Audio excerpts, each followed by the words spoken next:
Good morning students. Today we will revise the chapter motion, in which we will discuss about the linear equation of motion, which are very important topic based on your class.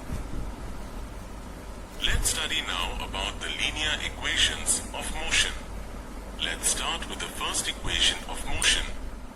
For a uniform motion AB, if A is equal to uniform acceleration, U is equal to initial velocity at point A, V is equal to final velocity at point B after time t.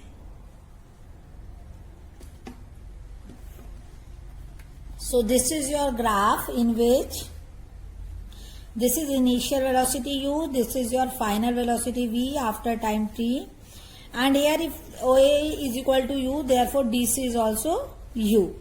So that means BD is equal to V minus U. Okay, now in the graph, initial velocity U is equal to OA, final velocity V is equal to BC, but BC is equal to BD plus DC, or BC is equal to BD plus OA. Since DC is equal to OA, or V is equal to BD plus U, or V minus U is equal to BD. Okay, so this is from this we have BD is equal to V minus U. Acceleration A is equal to slope of line AB. A is equal to BD upon AD, or A is equal to V minus U upon T. AD is equal to OC is equal to T.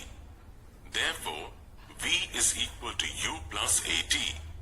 This is the first equation of motion and is also known as the velocity-time relation. Now since I had explained you that the acceleration is always y-axis upon x-axis, line through this is your line AB, AB is your line, so this is your y-axis BD and this is x-axis BD upon AT. After that BD V minus U, we know that very well. So V minus U upon T, now bringing it here, it goes to next side and it become AT. Then V is equal to U plus AT. This is your first equation. Okay. Then second equation of motion.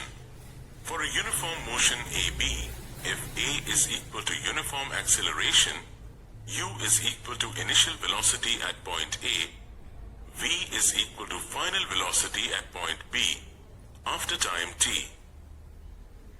graph will be same for all the three equations. It is as similar as we had studied the previous graph. Okay. Distance in time t is equal to area of figure OABC is equal to area of rectangle OADC plus area of triangle ABD. Area of rectangle OADC is equal to OA into OC is equal to U into T. Now you know that very well. This is your area enclosed, but below this graph is your distance. So distance, for finding it, either we can take this rectangle plus triangle or we can take trapezium. It's up to you which you want to take.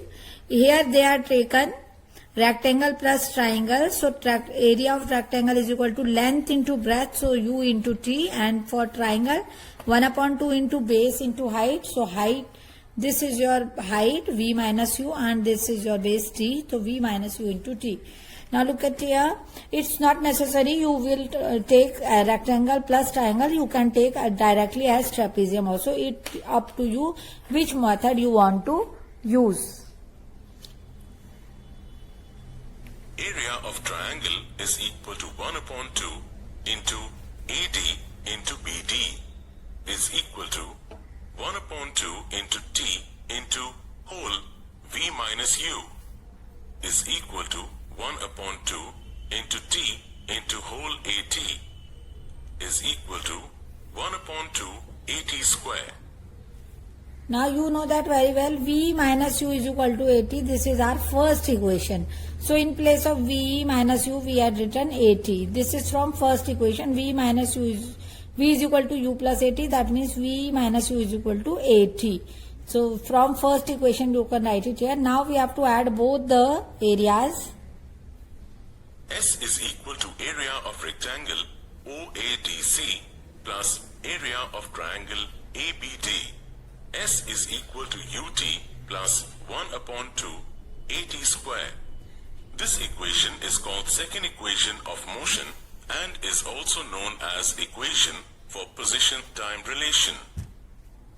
Okay, this is your second equation of motion. S is equal to ut plus half at square.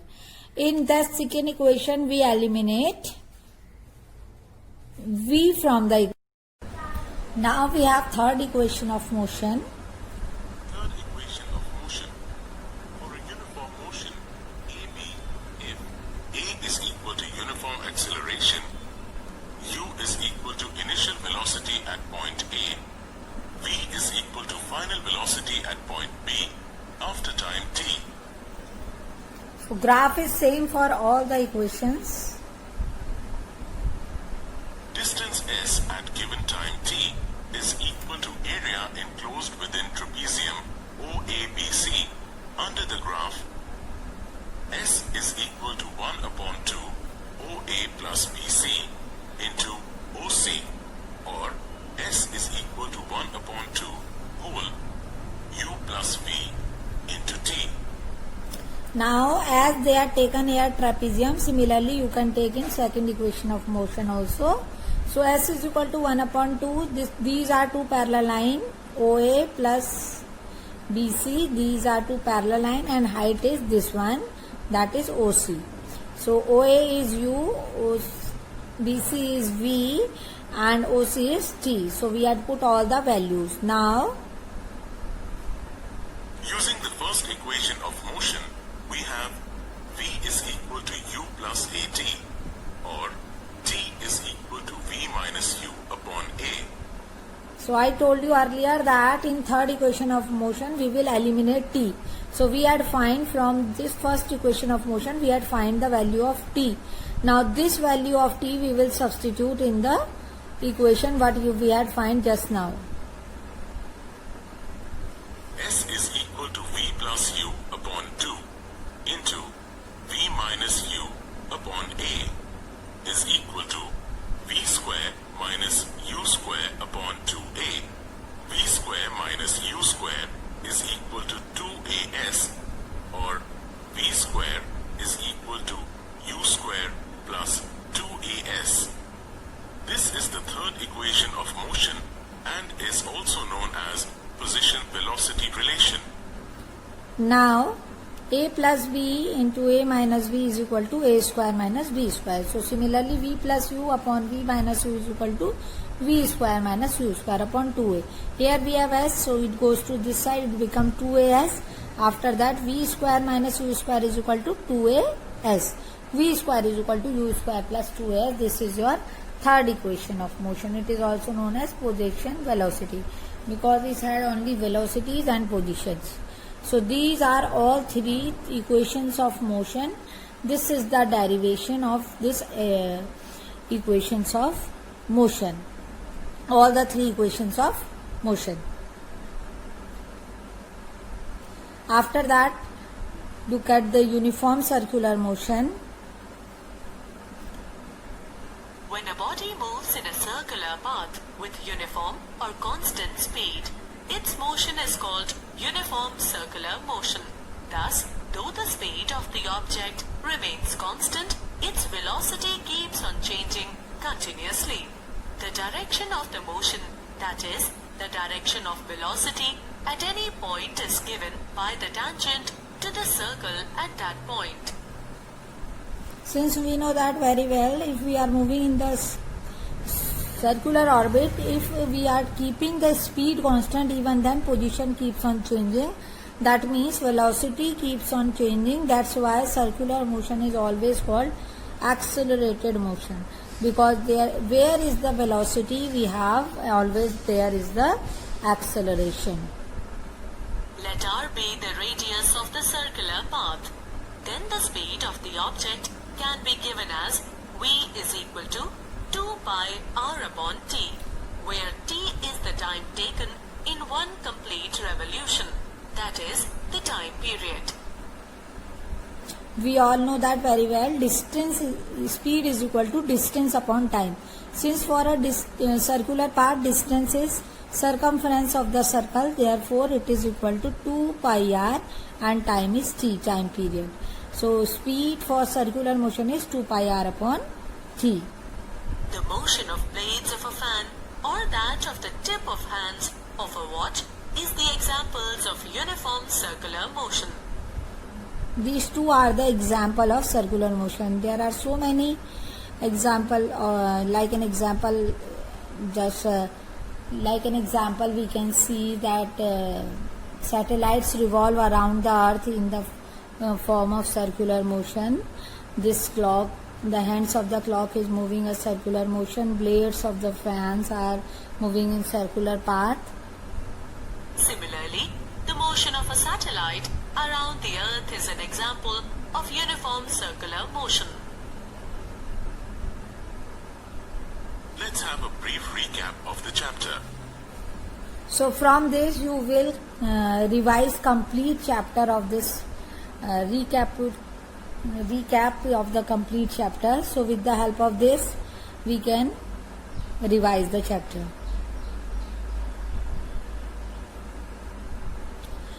An object is said to be in motion if its position changes with respect to time. I told you, if object is not going to change its position with respect to time, then object is not said to be in motion. So with respect to time and reference point, if object changes its position, then it is called as motion. Motion is of two types. Motion is of two types, distance and displacement. Distance, I told you that total length covered by the path is distance, and the shortest distance between initial and final position is known as displacement. This is the difference between these two. Then we have speed and velocity.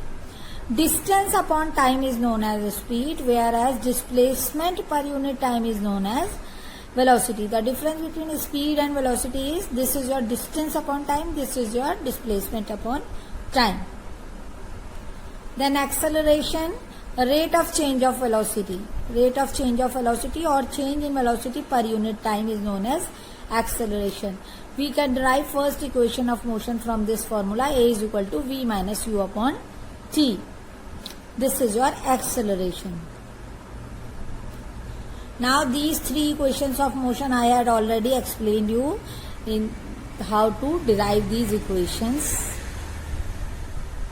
Now this is the complete chapter, division of complete chapter. So try to learn from this chapter. Thank you and God bless all of you.